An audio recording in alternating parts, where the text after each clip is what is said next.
Masyaallah muslimin wa jumlatal mu'mina rahimakumullah ruwiya an Abi Hurairah radhiyallahu anhu qala Rasulullah sallallahu alaihi wasallam idza bika yaumal jum'ati amsi wa imamu yahdubu faqad nahur amsiku wasma'u wa ati'u rahimakumullah amsiku wasma'u wa ati'u rahimakumullah amsiku wasma'u wa ati'u ulaikum turhamun.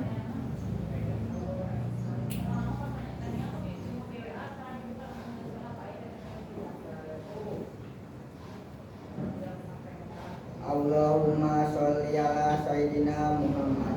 Allahumma sholli ala sayyidina Muhammad. Allahumma sholli ala sayyidina wa habibina wa syafi'ina wa maulana Muhammad wa sallim wa radiyallahu tabaraka wa ta'ala sadatina ashabi Rasulillahi ajmain.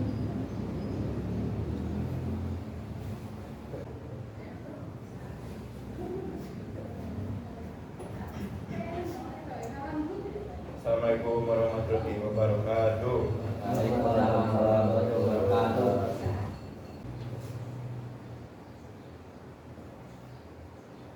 Allahu akbar, Allahu akbar, Allahu akbar, Allahu akbar. Asyhadu an la ilaha illallah, asyhadu an la ilaha illallah, asyhadu anna Muhammadar Rasulullah, asyhadu anna Muhammadar Rasulullah. Hayya 'alas shalah, hayya 'alas shalah, hayya 'alal falah, hayya 'alal falah. Allahu akbar, Allahu akbar, la ilaha illallah.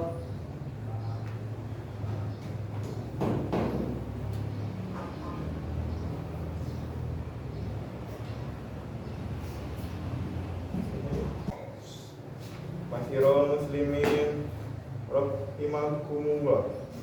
Hadirin jamaah salat Jumat yang insya Allah selalu berada dalam naungan rahmat dan hidayah Allah Subhanahu wa taala. Amin. Tak henti-hentinya kita panjatkan puji dan syukur kepada Allah Subhanahu wa taala yang telah memberikan kita nikmat iman dan Islam. Karunia yang teramat besar yang Allah karuniakan kepada hamba-hambanya. Semoga kita selalu termasuk yang mendapat hidayahnya serta berada dalam keadaan iman dan Islam hingga akhir hayat. Dan tentunya kita bersyukur kepada Allah atas nikmat berbagai kehidupan yang masih diberikan kepada kita, sehingga pada kesempatan ini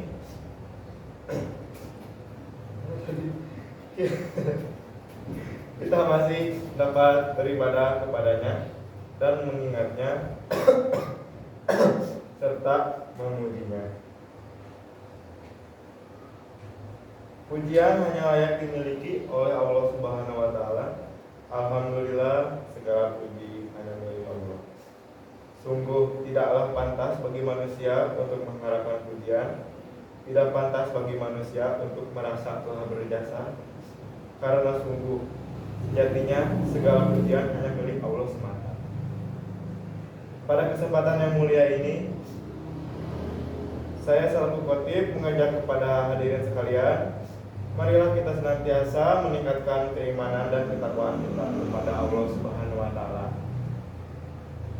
Takwa dalam arti senantiasa berupaya dan berusaha untuk selalu menghadirkan Allah dalam setiap situasi dan kondisi dengan cara senantiasa berzikir dan melaksanakan segala perintahnya.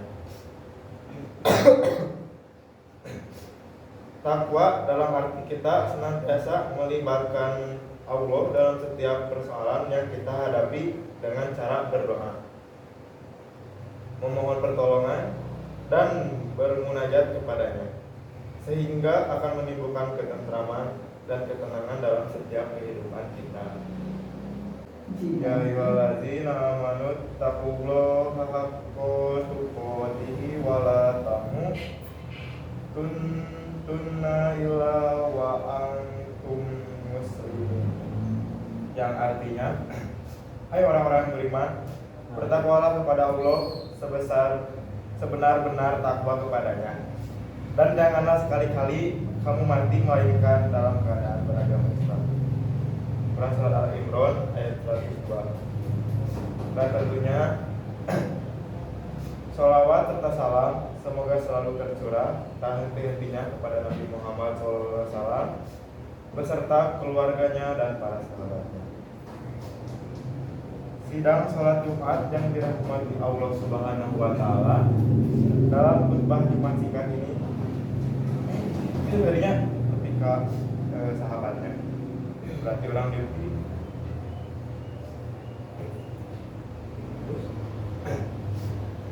Ya terus komatnya.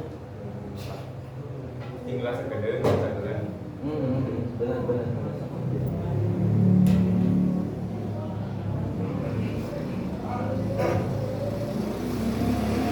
Dan sholat Jumat yang dirahmati Allah Subhanahu wa taala, dalam khutbah Jumat singkat ini, mari kita merenung sejenak tentang apa yang terjadi di sekitar kita saat ini, di mana kita sedang menjalani masa pandemi COVID-19 yang sudah berjalan lebih dari setahun. Sudah banyak orang yang meninggal. Tidak sedikit di antara mereka adalah saudara kita. Tiba-tiba sahabat kita meninggal dunia, siapa saja dan kapan atau di mana saja bisa meninggal dunia.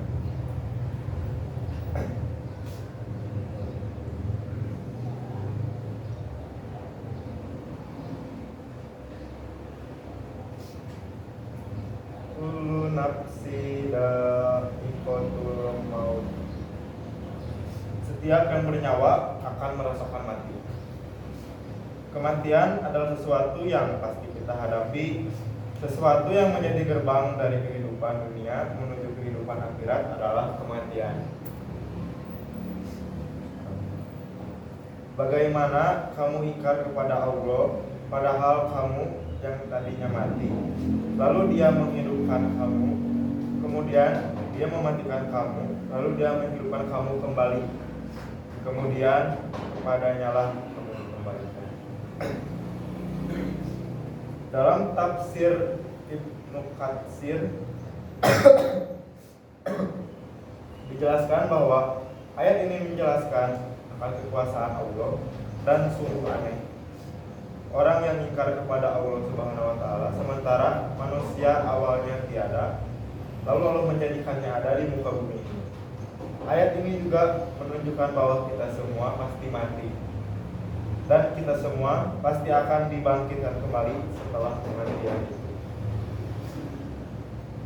Jemaah salat Jumat yang dirahmati Allah Subhanahu wa taala, maka apa saja kewajiban kita dalam kehidupan ini sebagai persiapan diri kita sebelum menghadapi kematian. Tentunya ada banyak hal, namun setidaknya ada 3 hal yang akan kita bahas pada kesempatan berharga ini. Pertama, beramal sebaik mungkin. Maha suci Allah yang menguasai segala kerajaan dan Dia maha kuasa atas segala sesuatu.